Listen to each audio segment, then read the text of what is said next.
Okay, let's start a new lesson plan. This one's going to be violence against women. We're going to talk about some key issues, and I'll tell you right now, this section in criminology doesn't give it the justice it deserves because there's so much involved with crimes against women and rape and sexual assault. I spent most of my career dealing with this kind of stuff, and other courses I teach are a lot more in depth if you're interested. But let's just have a basic overview so we have an understanding of what's involved with crimes against women. Now, you see the basic definition here of rape, forced sexual intercourse. That's actually an old definition because there's more to it than just forced intercourse. That's just one aspect of it. Rape, what separates rape from sexual assault is basically the penetration. But these are the three areas we're going to be talking about. We're going to talk about rape, sexual assault, battering, and domestic violence. So let's go over these categories. And here's just some of the extent of rape. Rape, the key thing here is 60-32. You'll see that consistently right, every year on the crime of rape. My point being is you're more likely to be raped by someone you know compared to a stranger. Now, the stats might vary from 60-40 or 59-41, but bottom line is always right around a 60-40 ratio where rape is usually committed by someone you know, which is not very reassuring. I'm just going to skip over that there. So let me just go back here again. I want to talk about the definitions of rape again. Besides forced sexual intercourse, rape can occur in other aspects without any force being used. Intoxication, just someone saying no. In fact, it was only a few years ago where they changed the definition of rape to be more inclusive because at one time that was the old definition of just through forced sexual intercourse, but now it can occur through a lot of different venues such as, like I said, intoxication, consent, inability to give consent, mentally disabled, all different aspects of rape versus sexual assault. But the main thing you need to know between rape and sexual assault is rape involves penetration. Sexual assault is just unwanted sexual contact of like the genitalia or breast or something like of that nature. Okay, so let me go forward again here. What is the culture of rape? Look at some of these T-shirts. This was sold at Amazon at one time. What is that telling you about rape? What's really disheartening about rape versus other crimes is what is it about rape that people make jokes about?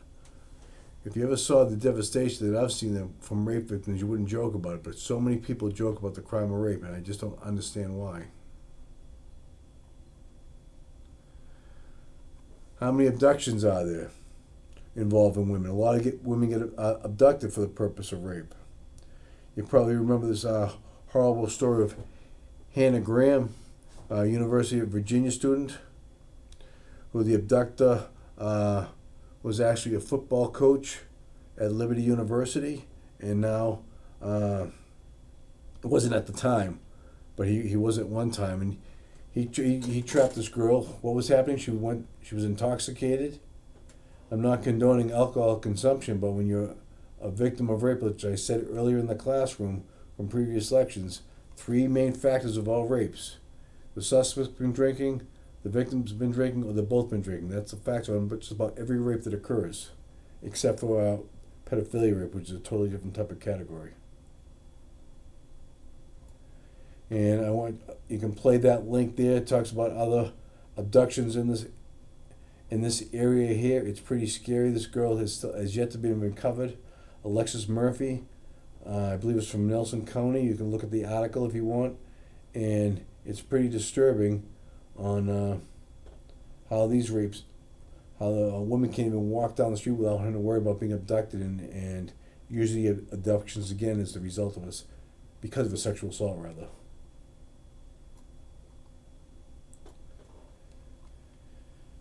And this is another video I'm going to let you play at your leisure there, that it shows actually someone just walking down the street. A woman can't even walk down the street and have to worry about being pushed into a car. And it's a pretty disturbing video where the father's talking about just wants his daughter back. every parent's worst nightmare about having your child taken from you.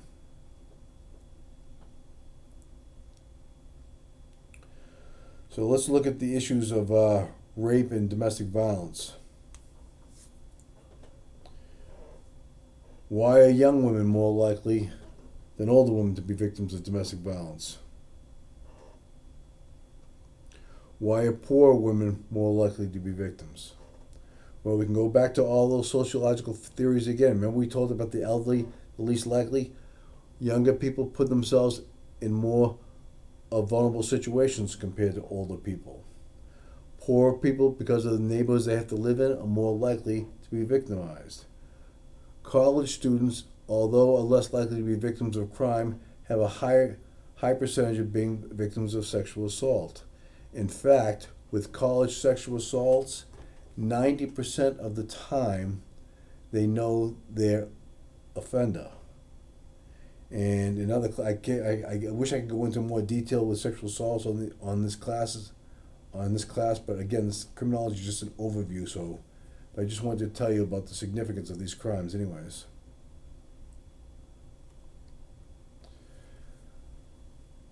Some races have more likelihood of being victims of rape and domestic violence. Native Americans, blacks, more than whites. Is there a problem with underreporting these crimes? Maybe because of embarrassment, could be for cultural traditions. Whatever the reason is, the rates of sexual assault are pretty high to begin with. That's one of the crimes where the rate has gone up. It might be because of the new definition of rape, but there's also a problem of underreporting. How many people are embarrassed to report victimization because of their culture?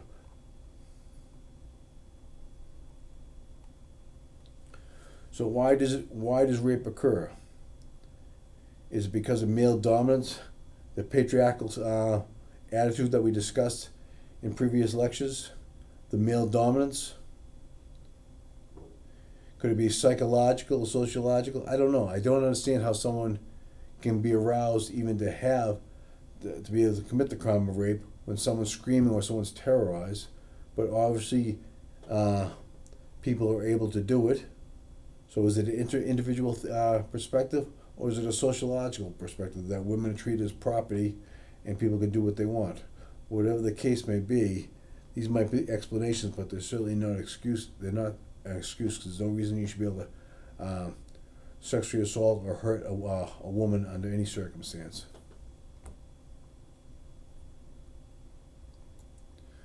So some of the myths. Women ask for it. The way women dress. Is there a myth that people think they deserve to be raped because they were dressed, or why were they doing it that late? What happens in our society? Instead of putting the blame on the offender, we put the blame on the woman. Sometimes women who don't have any injuries have a hard time having people believe them because they don't believe it's the so-called real rape. But these are some of the concepts that we talk about for why rapes aren't believed, or some of the cultural myths rather of rape.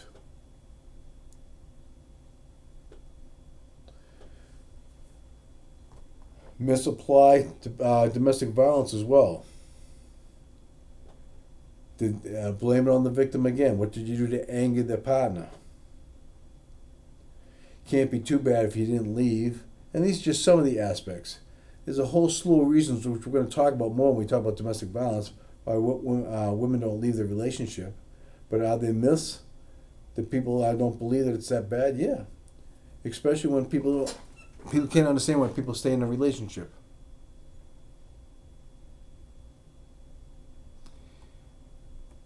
I have a picture of a woman testifying in court. Now, what's the significance of this picture? You talk about the culture and belief of women. Prosecutors will actually tell the victim of rape to dress conservatively, because even though a woman has the right to dress any way they want, if a woman has a sensual appearance and she's dressed in that appearance while she's testifying, all it takes is one juror to think that she asked for it. And it's pretty disheartening that a woman should have the right to be able to dress any way they want, but they have to put on a show of acting more conservative than they may actually be, just so they don't mislead or put on a false image to the jury. So it's pretty sad what women have to go through even in the court system. So let's look at the reality of domestic violence. No place to go. They fear the offender will track them down. Is that a legitimate fear? It sure is. In fact, one of the most dangerous times in a domestic violence relationship is when the victim first tries to leave their offender. So there's a legitimate fear for that. How many people still love their batterers? They don't like what's happening, but they still love that person.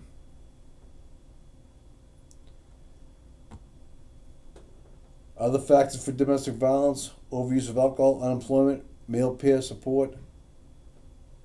All can be factors for why domestic violence occurs. Make sure you know this case, because I'm going to ask you on a quiz, so make sure you know about this name.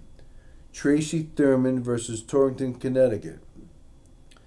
This case was so disturbing that it changed the role of law enforcement throughout the country, where it actually caused the implementation of a lot of mandatory arrest policies.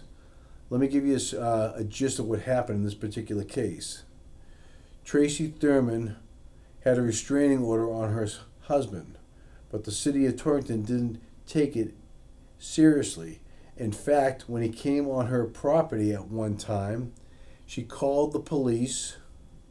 The police took over 20 minutes to get there. She was beaten so bad that she became a paraplegic. She ended up suing the city of Torrington, Connecticut, and won. 25 minutes to arrive at the scene. Think of any of you trying to fight for your life, how long 25 minutes is. So this was a significant case where hopefully it changed the attitudes of a lot of police agencies throughout the country about taking domestic violence pretty seriously and responding a lot quicker. In fact, the police department I went to, you always went blue lights, if not sirens, on any domestic violence call, because we knew the dangers that are associated with domestic violence and how the reality that it only takes a few minutes to hurt somebody, so the quicker you get there, the better.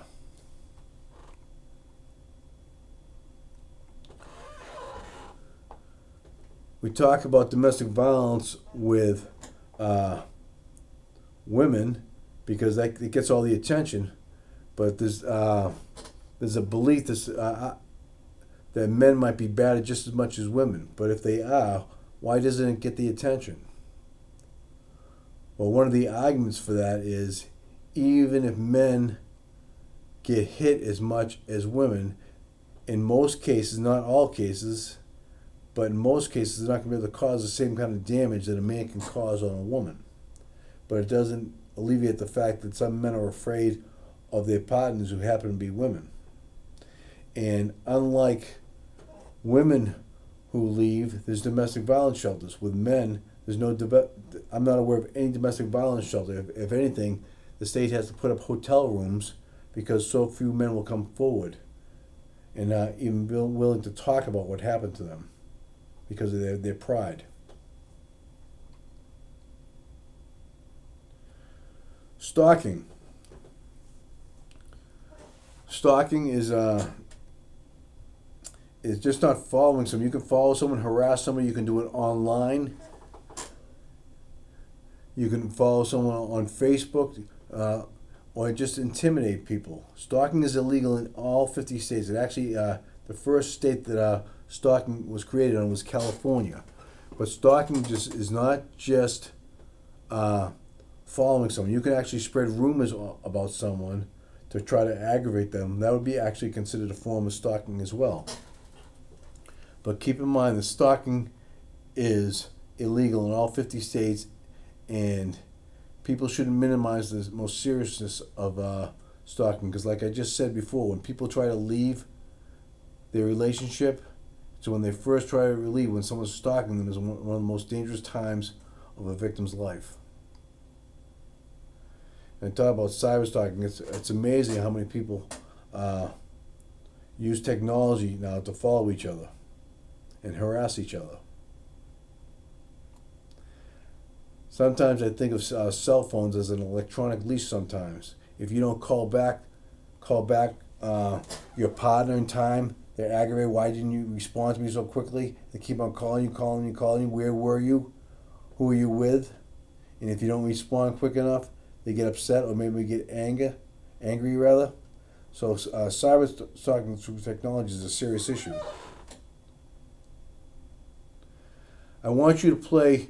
I'm gonna give you the copies of this, and I want you to play the story of Peggy, sections 1 and 2. You don't have to play section 3, but section 1 and 2 are pretty powerful videos of what happened to a woman, about she did everything she could to try to save herself, and then you'll see the tragic outcome. But it's a very important video, and I hope you watch both 1 and 2. Section 3 is just talking about the laws that are changing and the response of law enforcement. But I want you to hear the story of 1 and 2 on that.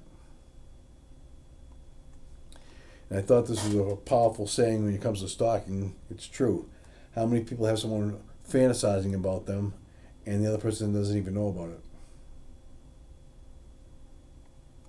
These are a couple of humorous videos I'll let you play about stalking, because sometimes you have to have what's called dark humor when you're dealing with such serious things. But I think you'd enjoy them, and they send a good message.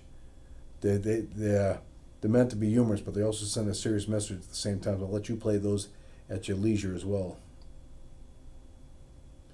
So, what is the issue on how to reduce crime against women? These are some of the ideas. Change the attitude of male dominance, that men don't own women. Yeah. Reduce poverty for women.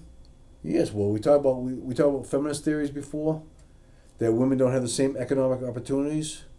If women had more economic opportunities, they wouldn't have to rely so much on men. If they didn't have to rely so much on men, they wouldn't have to worry about being a victim of a man.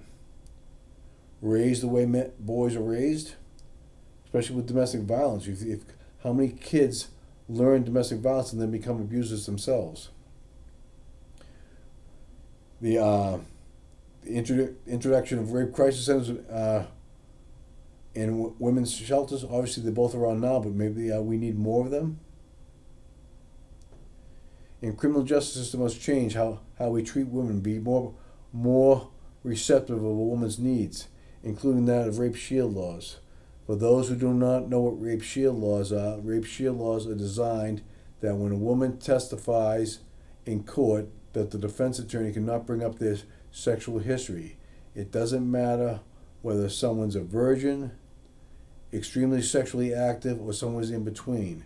Rape is rape. If at the time of that sexual encounter it was against that woman's will, then it's a crime of rape. It doesn't matter what her history was. And that's the whole purpose of rape shield laws, to protect women from their history, not allow defense attorneys to just go out of their way to embarrass them. How to reduce violence against domestic violence. Have more mandatory arrest policies, can lower recidivism. I'm just going to go.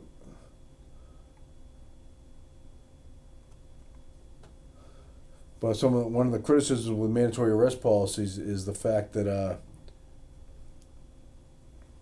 never mind the fact that it automatically puts child custody into question, but does it put women in danger? When someone gets arrested, does that person who's being arrested be happy, or they just could be more angry because of the arrest?